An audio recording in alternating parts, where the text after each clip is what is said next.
ते सन 2006 साली एक बाळा भोईर नावाच्या एक व्यक्तीची हत्या झालेली.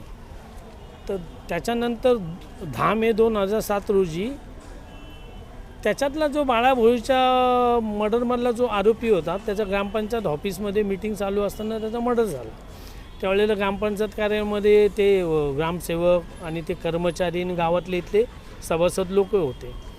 तर त्यांच्यानुसार असं का फिर्यादी 3:15च्या सुमारास कोणतरी अनोळखी लोक आले आणि त्यांनी विजय वंडार पाटील याची हत्या केली आणि निघून गेली असा फिर्याद दिलेली त्या मोतीराम संपत भोईंनी 10/4/2007ला.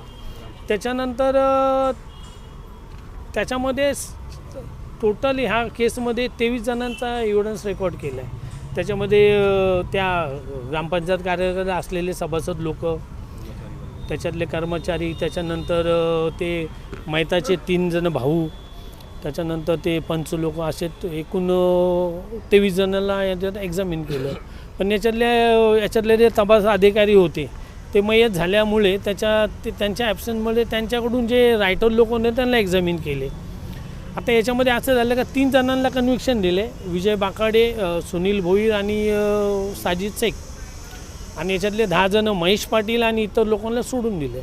त्याच्यामधले महेश पाटील यांना ह्या खुनामध्ये असं गोवलेलं का महेश पाटीलनी त्या ठिकाणी होताना महेश पाटीलनी हे फिर्यादी जे आहेत याच्यातले PW नंबर 789 म्हणजे कुणाल पाटील, प्रदीप गायकवाड आणि तो